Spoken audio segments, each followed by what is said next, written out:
Hello, everyone.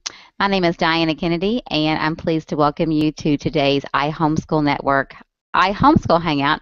Over the summer, we're taking a little bit of a different approach. We're not going to be talking about homeschool topics per se, but instead we have a health and wellness focus this summer. Today, we're going to be talking about something that's near and dear to my heart, sleep, stress, and self-care. We're going to talk about how sleep is so very important for us as homeschooling moms, how to manage the stress in our lives, and how we find time to build in self-care for us. I've got a great panel of people here with me today, girls that I know and love, and I'm thrilled to introduce them to you. I'm going to start off with Heather. Heather can tell us a little bit more about herself and where we can find you. I guess I should turn my microphone off. My name is Heather Haupt. I blog over at heatherhaupt.com about intentional parenting, pursuing an inspired learning experience, and then really cultivating an integrated lifestyle where we're bringing in our faith and learning and integrating it all in together. And I'm excited to be here today. My background's in biology, and so I know all the stuff about self-care and how important it is. Sometimes I don't apply it, so I'm excited to share where I've struggled and get tips from everybody else as well. That's it. Awesome. I'm so glad to have you here. That's going to be one of the themes today is learning from each other. And sometimes it'll be as do as I say and not as I do kind of thing as well. All right, Marlene Griffith. Hey guys, I'm excited to be here this week. I blog at adiligent.heart.com about faith, family, marriage, kids, a little bit of everything. And I can't wait to hear what these wonderful ladies have to share about sleep and self-care and stress, as we all tend to struggle with that quite a bit. So I'm eager to hear what everyone has to say. Awesome. Marlene's going to be watching the event room, so if you've got questions or comments or tips to share, please leave them there, and then we'll talk on camera as well, too. My friend Kendra Fletcher is here with us today, too. Kendra? Hi, I'm Kendra Fletcher. I podcast and blog at homeschoolingirl.com. And self-care, my oldest is 21, and we've been homeschooling for 17 years, and I have not done a great job over the years. So I'm really, this is a topic that I'm really trying to help other moms with at this point, and just look back as that older mom and say, you've got to take care of yourself, because this is a long road. So I would love to hear, I'm looking forward to hearing what you all have to share as well, because I like Heather, I need tips. I'm so excited to have you here with us as a veteran homeschool mom. That's one of the things that I love so very much about these Hangouts is that I get to chat with people, my friends all over the country. Heather is out in Arizona, Kendra's out in California, Marlene is kind of central in Texas, and I'm over in Kentucky. So we've kind of got people like all over the country. So it's great to kind of meet up with everybody. When I'm not representing the iHomeschool Network, you can find me at thekennedyadventures.com. That's where I write about life with a big family. I'm the mother of 6. And then I share my favorite Catholic homeschooling resources and how we integrate our faith into our homeschool.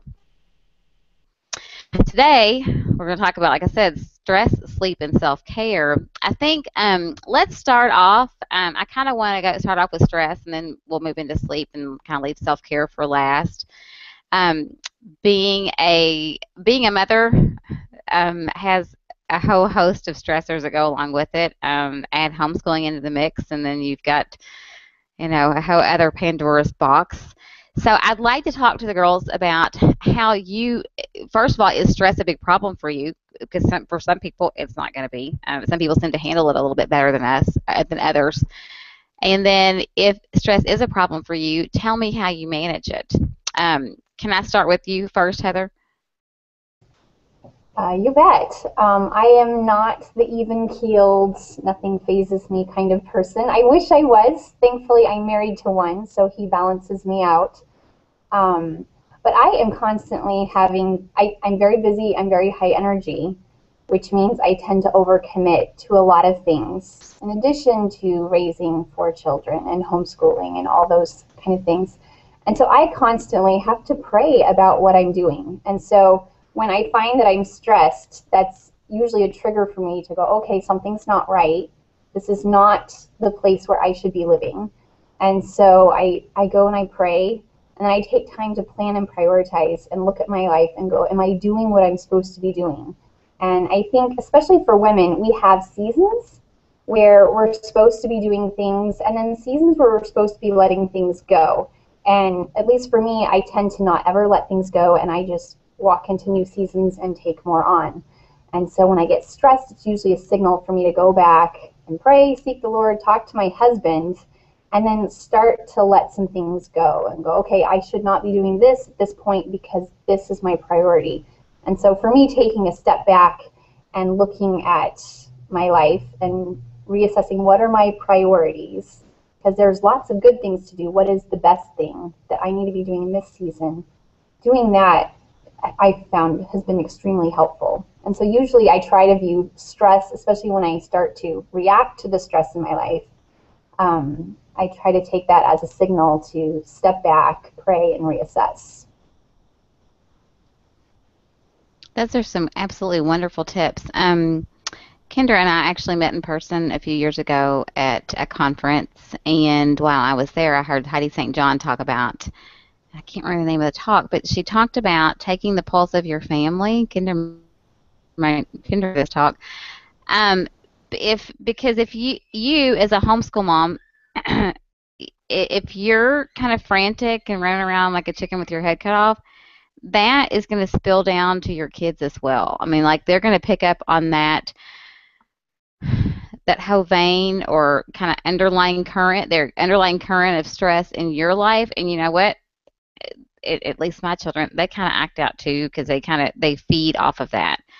So I don't know. With me, I have learned the fine art of saying no, and it's been hard for me because I'm very much like you, Heather. I'm totally type A. I want to take it all on and do it all. And certainly, I'll lead this Bible. You know, I had an email the other day from a girl who at church who wanted me to lead this mom's Bible study. It's a great program. I'm interested in it, but I emailed her. I was like, look, I'm not complaining when I say, you know, hey, I have 6 kids. The little baby is 4 months old. I work. I'm homeschooling.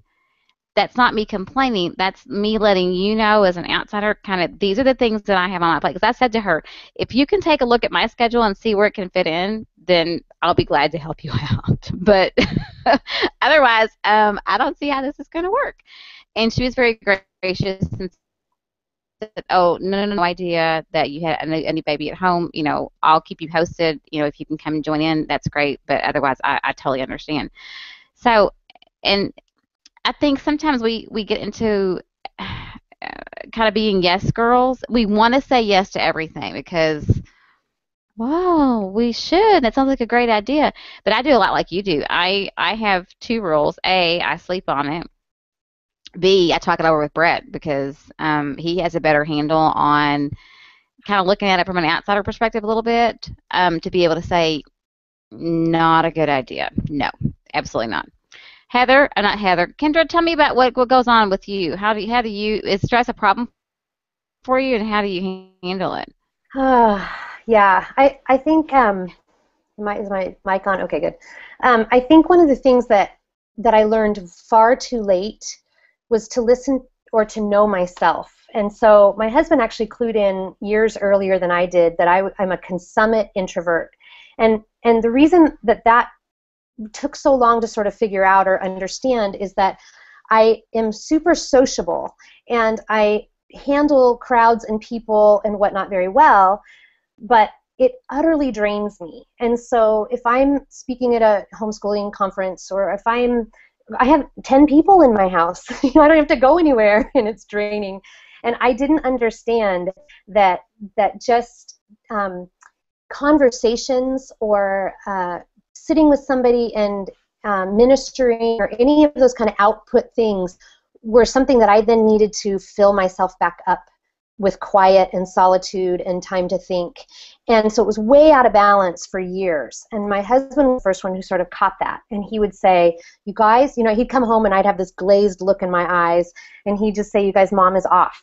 So don't ask her any questions. You come to me, she's off. And then he would just say, honey, go do what you want to do. Go upstairs and lock the door, go to Target, whatever it is you need to do to just clear your head. And it usually just takes a few hours, or a nice long shower or something like that I can fill back up. And then once I've had that time to breathe and think, I can output again.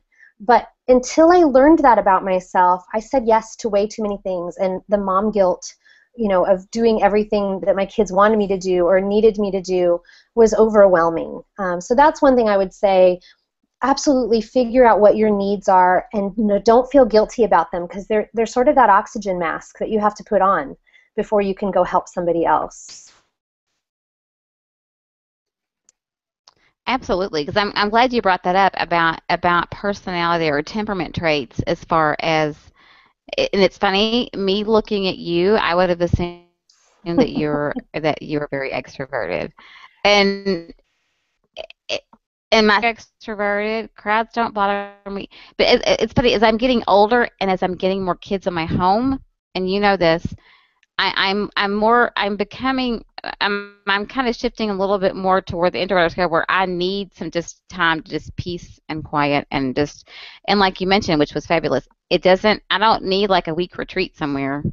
A few hours of just no noise is very helpful. So that's great. And it's funny how both you and Heather and myself all mentioned that our husbands are instrumental in kind of picking up on some clues that we are either A, oblivious to, or B, will deny vehemently. Because, like I said, we want to be able to juggle all these balls. And, somebody told me a long time ago, you can do a whole lot of things really kind of halfway, or you can do a few things really, really well. And I think if we kind of tend to lean more toward that, let's take our priorities, like Heather mentioned, and just focus on those things instead of worrying about everybody else. But you're right. It's hard to get out of that mindset of pleasing everyone all the time. All right. Talk to me. I'm going to throw it back to Heather again. You already mentioned that you spend some time praying. Are there any other ways that you manage stress levels in your house? I know that you are big with healthy eating and so on. Does that play a part or anything? How about that? Yeah, there's a couple of things. Ironically enough, I go through cycles of doing really well with them and cycles where I don't. But eating healthy is really important. I know I'm not alone in this, but there are oftentimes I feed the kids. My kids are younger, and they help with lunch, but I'm still having to oversee some of it. And there are times I feed them, and then I'm like, oh, we could read aloud. And I read aloud to the kids while they're eating. And then I get to 3 in the afternoon or 2 in the afternoon, and I am a bear. And I have to sit back and go, oh, my blood sugar has totally crashed because I skipped lunch. And so I'm learning to be strategic, to plan meals for myself as well. Because in a pinch, I'll serve my kids peanut butter and jelly, but I'm not going to eat that. And so I need to find healthy options. And I found too, not only for me, but also for my kids, is we need to have little snacks because our blood sugar will crash and we get cranky and irritable, and things that shouldn't be stressing us out do. And so I've been looking for ways to incorporate that. Water is a huge one. In fact, my husband can usually tell, you have not been drinking your water today. I'm like, why? And he said, well, because you're grumpy.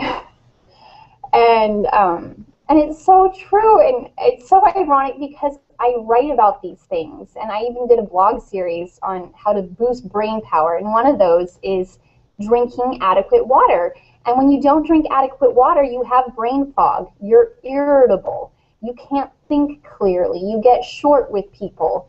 And those are all ways that I act out when I allow the cares of my life to get to me. And so a lot of times just upping my water intake. In fact, I was talking to a friend recently, and we decided that we have goals. So by this time in the morning, we have to, drink 1 bottle of our water and refill it, and you have to drink another one by lunchtime. And just setting some benchmarks, because with homeschooling especially, you can just get so busy you don't even think. to take a drink of water. And then exercise is another one. We use brain breaks in our house, quick movement breaks, to help get the kids thinking clearly and stuff. And I found that I need to do them too. And so a lot of times when I get cranky, I'm like, okay, it's time for a brain break. We're going to quick get up and move around. And that is immensely helpful. And then like Kendra said, I have that glazed over look too when my husband comes home. And for me, I need to get outside. I'm an outdoor girl. And so I lace up my running shoes, and he's like, okay, kids, you're with me. And I book it, and I'm gone for 20 to 30 minutes. And it's amazing. I can come back, and I can look at my beautiful children and see them as the beautiful children that they are, instead of the, oh my gosh, I want to run away and hide mentality. So yeah, food, exercise, and water I utilize at various points through the day when I can.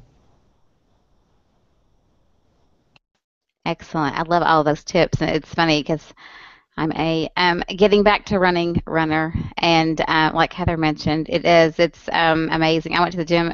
It's been, I guess, about a week ago. I came home so refreshed. I didn't run because I'm still a little chicken to run yet, but I came home so refreshed and energized. And you think, how are you energized after you've been to the gym? Because it cleared. It really did. It did so much for my mentality. I was ready to tackle everything on my to-do list that a half hour ago looked overwhelming to me. So exercise is huge. It's absolutely huge for us. Kendra, do you have any other tips on how you manage stress? Oh, let me throw this out. Knowing my triggers, that kind of goes back to what you said. I have a few triggers that I will flip out on. One is being hungry, like Heather mentioned, and it's funny that you don't ever think, like, when you don't have small kids in your house, you think, how could somebody forget to eat? Well, you do, because you're herding kittens all day long, and suddenly, yeah, when you're coming unglued, I'm like, oh my gosh, it's 12:30 and I haven't eaten a thing except coffee, which doesn't help any, as far as for nutritional value. But so that I know I had to know my stress triggers, which is hunger, not enough sleep, or having to be somewhere on time, because that's a challenge for me with many small ones. That tends to send me over the edge. Kendra, what about you? What?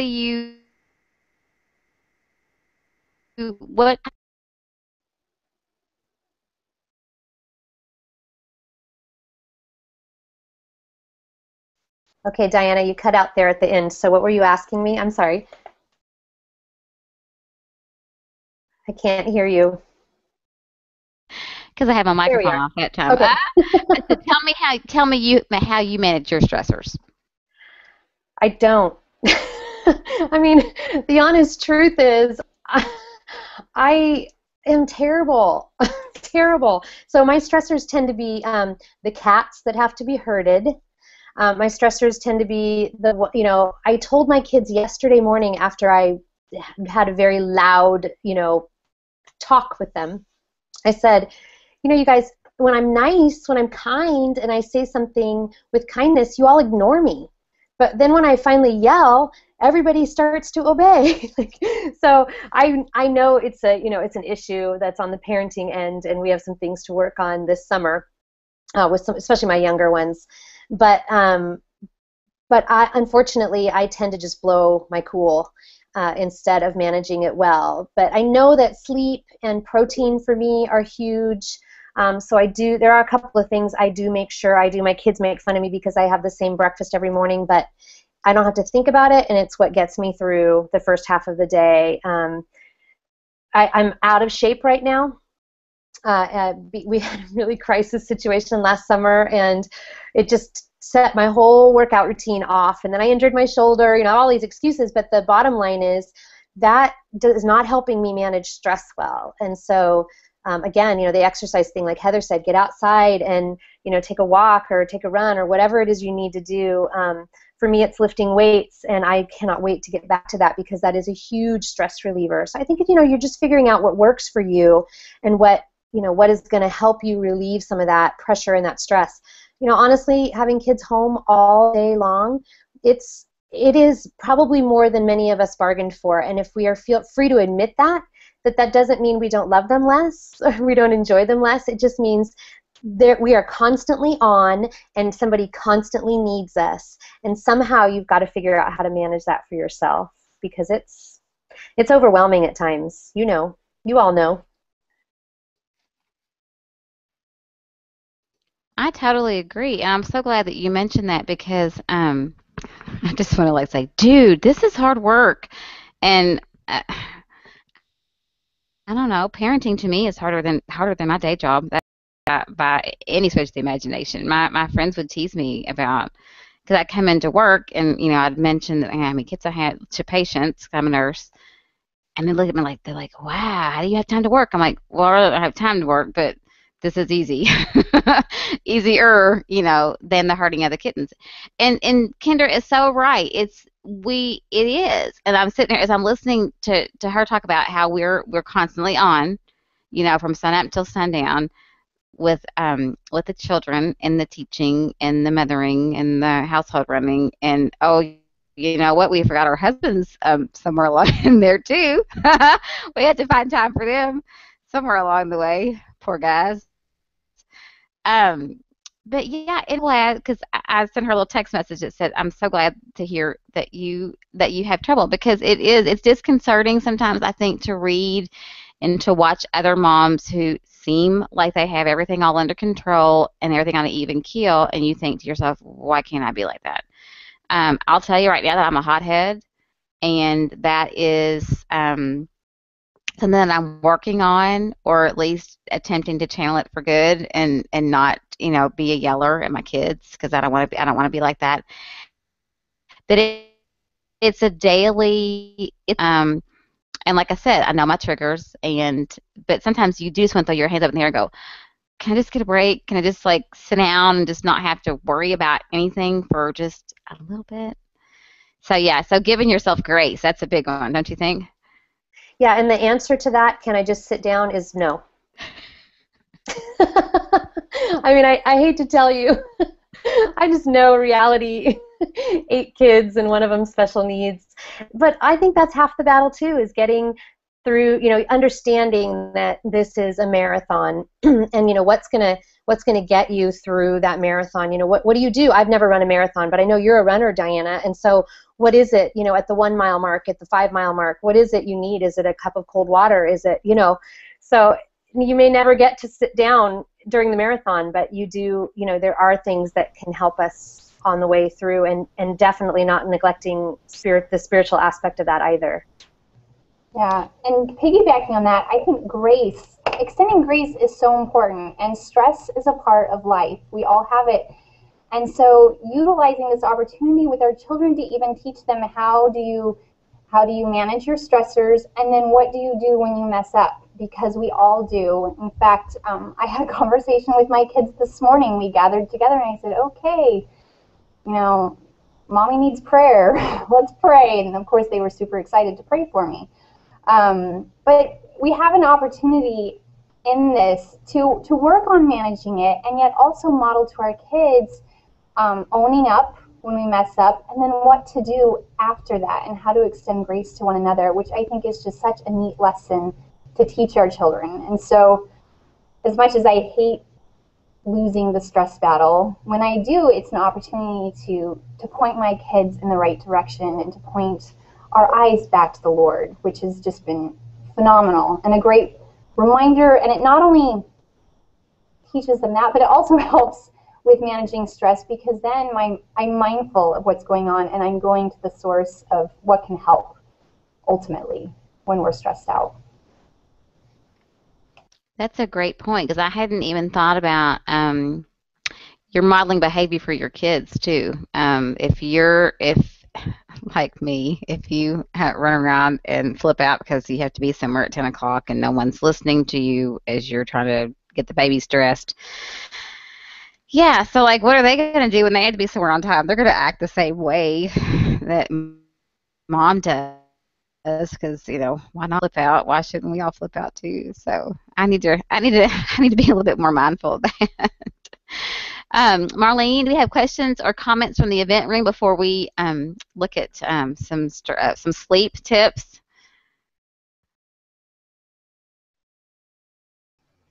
No, we don't have any questions or anything in the event room right now. All right, let's move on a little bit for sleep, because I know I'm trying to think how little Heather's littlest one is. I can guarantee you that many of us are not probably are not getting enough sleep. She's 2.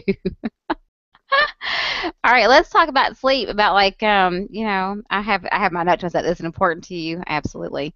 Are you getting enough? And that's going to be probably a collective no on all of our ends. Look at Kendra shaking her head. I know Marlene's been struggling with this too. Let me talk about none of us are getting enough sleep. So let's talk about kind of what we can do as moms to make sure that we're getting enough rest, even in busy seasons of our life. I'm gonna pick on Kendra first this time around. Okay. You're a night owl, aren't you? Yeah, I'm a night owl, and actually I'm one of the people that trained my babies to not have to nurse until at least 8 a.m. Stuff like that. But I was going to say, all of us are bloggers. We all have, like a writing life or a, business aspect of that. And so, I think a lot of us take advantage of that quiet time at night when the kids are in bed. I mean, I know for me, that always worked better than morning. Same with, if I'm going to open my Bible and want uninterrupted time, it wasn't in the morning, because what always happened was, this, right? You'd start to work or you'd open your Bible and then suddenly kids would show up, right? And so nighttime is the best time for me. I know everybody's down, nothing else is going to be needed of me from, in the day, and my husband's working on stuff or whatever. But that was even before I was writing and blogging. I mean, that was when I would get projects done or things like that. And so I think, gosh, it's just a tricky one. I'm not a napper. So I do have to be mindful. I know that I can pull a couple of 3 or 4 hour sleep nights once in a while, but that cannot be the norm. And I have to have at least 7 hours pretty regularly, or I am not a nice mom, and I'm not handling stress, or I'm not handling the things that get thrown at me well during the day.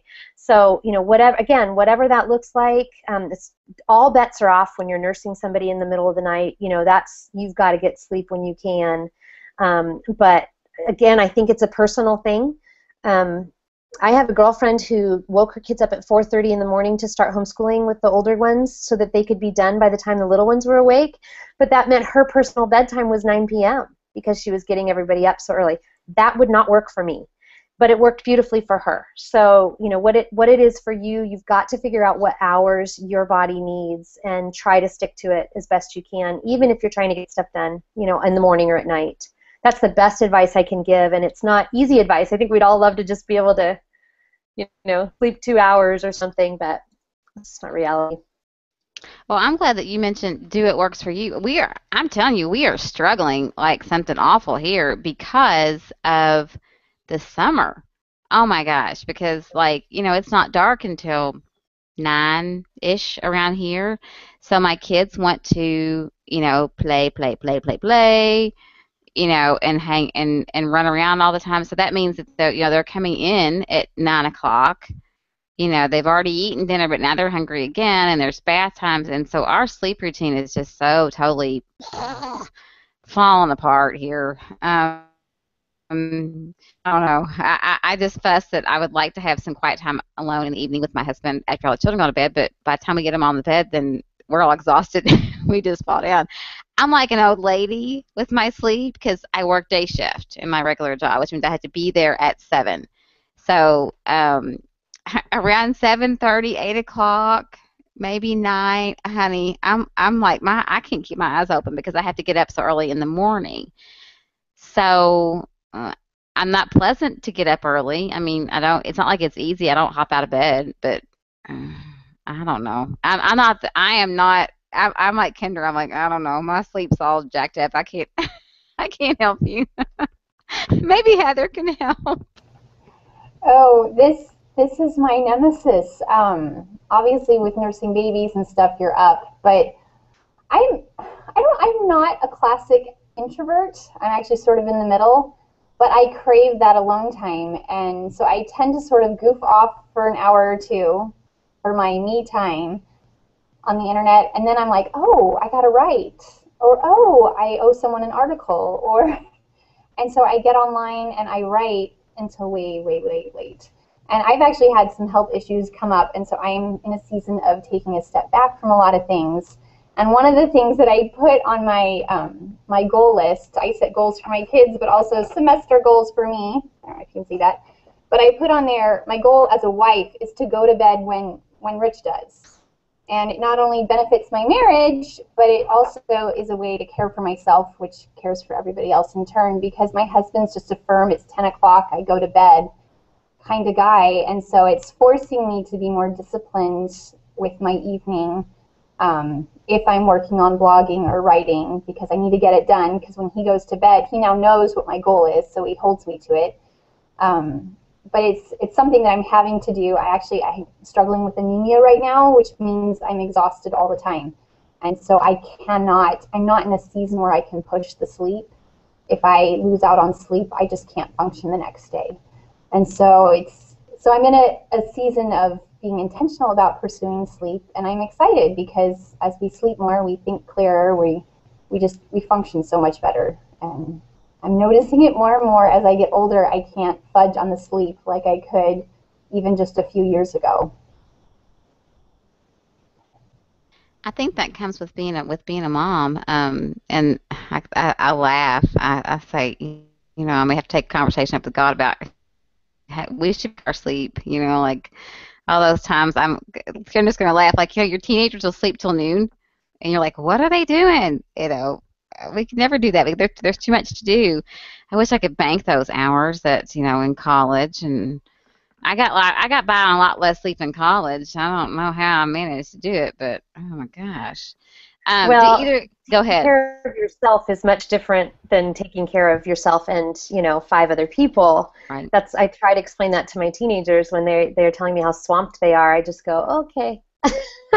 Someday when you're trying to find the 3-year-old shoes as you're trying to get to the doctor's office, and let me know how that works for you.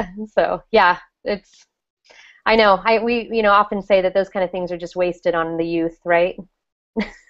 They don't appreciate sleep. Absolutely. And back then I could fall asleep with the drop of a hat. Nowadays, if I lay down, I'm kind of like, my brain, unless I'm nursing, my brain is just running a million miles an hour trying to figure out what it is that I need to do when I get back up, But do either of you all use natural sleep aids? I don't know, essential oils or herbs or anything like that to help you sleep? I use a notebook because I'm just like you, Diana, and my mind is going a million miles a minute. And so I have a notebook next to my bed where I can do a brain dump. And I write everything out. I always get titles for my blog posts right as I'm falling asleep. I'm like, oh, that's a brilliant title. And if I wait till morning, it's gone. And so I have that notebook, and I'll even scrawl it out in the dark. So I can barely read my handwriting in the morning, but at least it's off my mind, and so that helps me wind down. And then when I'm really having trouble, I use a drink called Natural Calm. It's a magnesium powder drink, and if I take that about an hour before bedtime, it really helps me to unwind and I sleep better. So I'll use that periodically if I'm having trouble sleeping at night. I love that about the brain dump because I've read articles before about, do a lot of reading on the iPad, right at bedtime, which is supposedly not good for you because, I don't know, something about the light and it stimulates brain activity. It doesn't make you sleepy, supposedly. I don't know. Don't quote me on that one. We use I call it Brett calls it the jet plane to Hawaii. We have a white noise machine that sounds like a jet engine, and I'm like, the louder the better, because if the baby sleeps in our room, so it would make me nervous to have that thing on and him be somewhere else because I would not be able to hear him. So I mean, it's that loud, and I love it because I have it right beside my bed, and I turn it on and I'm out like a light after that. Brett will come through and kind of turn it down where it's not quite so noisy. But I'm like, oh my gosh, we're going to go on a trip here before too long, and I'm taking the jet plane with me to help me sleep. So we do that. So white noise is big. White noise is big for us in our house, and it helps with the kids too, to help them sleep, which is a double bonus. And then we've used tryptophan before. I like that because it kind of helps me get to sleep and stay asleep if I need to. It doesn't make me groggy in the afternoon or the next day rather. And then I know that we've tried melatonin, I think, before. So a couple of that kind of stuff. Kendra, do you have any trouble getting to sleep? I mean, or do you have to use anything? Or I loved Heather mentioning that brain dump thing because that's really actually helpful to me too. I don't know what it is about lying down in bed and then your brain just starts racing. I don't know what that is, but anyway, yeah, that's really helpful. I've not ever used anything natural, but I'm getting, I'm 44 and probably heading into those menopause years where I'm probably going to have to start doing that. That's what I hear anyway. So I was interested to hear what you all have used, if that helps you, because I think I'm probably just around the corner from needing to do something like that. I think anytime there's a hormone shift, I have lots of trouble. Like when I'm pregnant, insomnia is a huge problem for me when I'm pregnant, either early on, because of hormones, or late in the game because I'm so uncomfortable and can't get comfortable and can't sleep. But yeah, hormones I think play a huge part, at least for me, in having trouble with insomnia. It's a struggle because that's such a bad place to be in, because you need to sleep and you can't, and it's miserable. I'm looking at Marlene nodding her head because she's had some trouble with this recently. And it's just, it's so disconcerting. It's so bad. So anyhow, oh yeah, I would need to throw out for some of these things. If you're struggling with insomnia, you might want to go ahead and get thyroid levels and whatnot checked too. Exercise, throwing that back out again. That helps me sleep. If I'm on a regular basis, I tend to sleep a little bit better too. So, all right, let's wrap this up and talk about self-care. That's going to be looking different for everybody, I think, too. Let me talk to our group. We kind of hit on a little bit, but like, let's give people some ideas of what self-care means to you. Like, if you had the ultimate day, to take care of yourself, what would that mean? Like, what kind of things do you need to do for yourself to keep yourself running well and having a full tank to be able to take care of your marriage and your children and your home? So Kendra's nodding her head. I'm going with her first. Oh, well, ideally, I would be on the beach, and that actually does happen fairly often enough. I mean, I'm in California, so take advantage of it, right? I absolutely live and breathe the Pacific Ocean, and so honestly, even if I have to take all the kids with me to go for the day and just sit, there is really nothing else I can do but watch my little guys play in the sand and listen to the roar of the ocean, which I think is a lot like your white noise machine.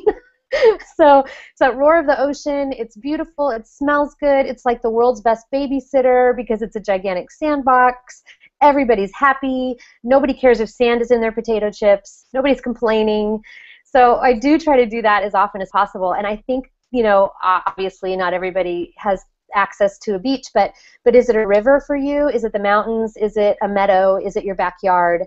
Whatever your happy place is. Honestly, my happy place is this specific beach on the island of Lanai, but I don't get there very often. So, but what is your peaceful retreat, and how often can you make that happen? And again, I'm not talking big money. I'm just saying, is there a place that is a calming environment for you, even if you've got to bring kiddos along? So that's one that I actually take that pretty seriously and try to get there as often as we can. And then I think the other, gosh, I thought of something else when you said that, and now it's poof, see, it's gone. I just think listening, really listening to yourself, and those days, teachers get in-service days, and they have late start days, and I was looking at my little guy who's in that special ed classroom. I was looking at his schedule, and I'm like, wow, they get a lot of time off. And I don't think that way as a homeschooling mom, but I think there are mornings where you just need to wake up and say, you guys, we're going to lay low today. We're going to read aloud, or we're going to listen to a book on tape, or we're going to watch Discovery Channel or Shark Week or whatever it is, so that mom can take a break and breathe, and we're going to order pizza, and we're going to use paper plates, or whatever those things are to make you say, I don't have to be at peak performance every single day. In fact, none of us can be. I'm so glad that you brought that up. I'm laughing at you. I know that you're such a beach girl, and I love it. And just listening to you talk about it, I'm just like, oh, because you think about it. Some of the greatest memories that I have, even like last fall, we went on vacation with my family, and I had a best friend and my grandmother. We all came along. We spent a week at a beach house, and it was fun to pretend that I lived there, because it was phenomenal. Like, you wake up and you look out on the beach, ignore the bugs, and you're right. My kids were happy, even though I didn't feel that great because I was pregnant. But the outside, being outside is big for me, and I tend to ignore it a little bit more than I should, because my husband will come and talk to me and go, "Hey, won't you get outside?" Because I'll be like, "Heather, I'm trying to work, trying to get things done. Let's go take a walk." And it's funny, like even the 10 minutes out, sit on the deck, drink a cup of coffee, or walk around the block feels so much better for me. Um, Talk to me a little bit about, Heather. Like, do you talk? And I bet Kendra does too. Do you talk with your husband, and like, do you make plans to build in self-care, or do you just kind of take it when you can get it? We're a little more spontaneous with that, but my husband and I have talked about it a lot, and so he recognizes that sign on my face. So he'll get home and he just knows I'm done. And so when he recognizes that, he'll usually send me out. I'm an outdoor girl too, and so I'll go outside and just take a walk. When I'm really desperate, I'll ask to go out early in the morning, especially it's so hot here. It was 111 yesterday. And so I go out at 6 in the morning, or I go out after 7 at night. It's just too hot in between there. But I'll do that. But we've talked about it earlier. Our husbands just get a good read on us. Once you've been married for a while, you can recognize when your spouse is off. And so he's really good about, okay, get away, just go away for a couple of hours. I need quiet time to lesson plan. So my husband actually allowed me to go away for 24 hours. I just went to my parents' house. My mom was out of town. And I just sat there for 18 hours with my books laid out, and I just lesson plan in silence, and it was bliss. And so we'll do things like that. We're not super strategic about it. It's usually when the need arises. But I find during the day, sort of like Kendra, I need to take time and go, okay, I'm over, and take a teacher day, take an off day. And so when we do that, I look and go, what makes us happy as a family? What do I love about being a mom? Because usually in those stressful moments, you're telling yourself you're a failure, you can't do it. If you're homeschooling, you're eyeballing that school, going, oh, maybe I should just take my kids there and have the day to myself. All kinds of thoughts can be running through your head. And so I find that in those moments, I need to go, what do I love about being a mom? What makes me just feel like, wow, this is it? And I go and pursue that. And so for us, we go hiking. Some days I'll just, if the weather's nice, so obviously not July and August. But the rest of the year, okay, we're going to go hiking today. We're going to go to the zoo. When it's hot or when we don't have the luxury of leaving, for me, sitting on the couch reading to my kids makes me immensely happy. And so I will put aside the textbooks, put aside the math or the lesson plans for the day, and we'll sit on the couch and we'll read. And there's something real centering about it. And I feel at peace. I feel like this is where I'm supposed to be. And it's just calming. And so it helps diffuse bad attitudes, stress, all kinds of things. So we sort of I try to look for triggers in the midst of the stress and in the midst of life with kids, to look for ways to diffuse it and bring us back to why we enjoy being together as a family. I love that you brought up that none of this has to be big and complicated, just simple things. I'm laughing thinking about, like, I just kind of like to hide out in my bathroom and eat ice cream by myself sometimes. That's that's self-care for me, where I don't have to share it with anybody. We're actually going to be going on retreat, some of us from IHN. It's going to be awesome, and I'm looking forward to having to be able to eat snacks that I don't have to share with anybody. So, yeah, it's not going to be a whole lot of healthy eating going on, at least for that weekend. So I'm telling on myself there. But um, not throw away that mom guilt kind of thing about we all need help. This is not a job. I don't want to say job. This is not a vocation. This is not a life path that's going to be a piece of cake. And it's okay to admit that you need help, and it's crucial and vital that you take time to take care of yourself. Otherwise, we've alluded to this before. The oxygen mask. If you're not taking care of yourself, you certainly can't take care of other people. And wrapping it up, it doesn't take a whole lot. Just make yourself a priority.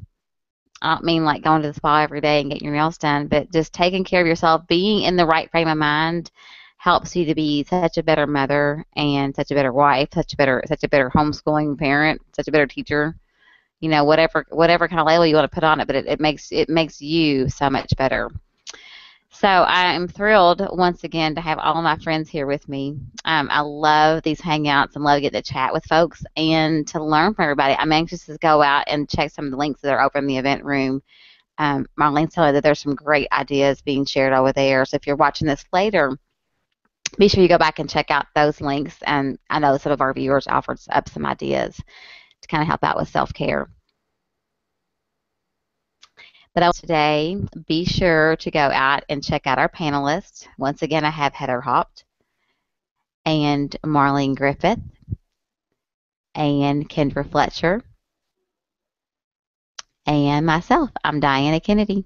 Go follow us on Google Plus and go check out these ladies' wonderful blogs and podcasts. And then we will see you back here again next week. Thank you so much for joining us. Have a lovely afternoon. Bye-bye.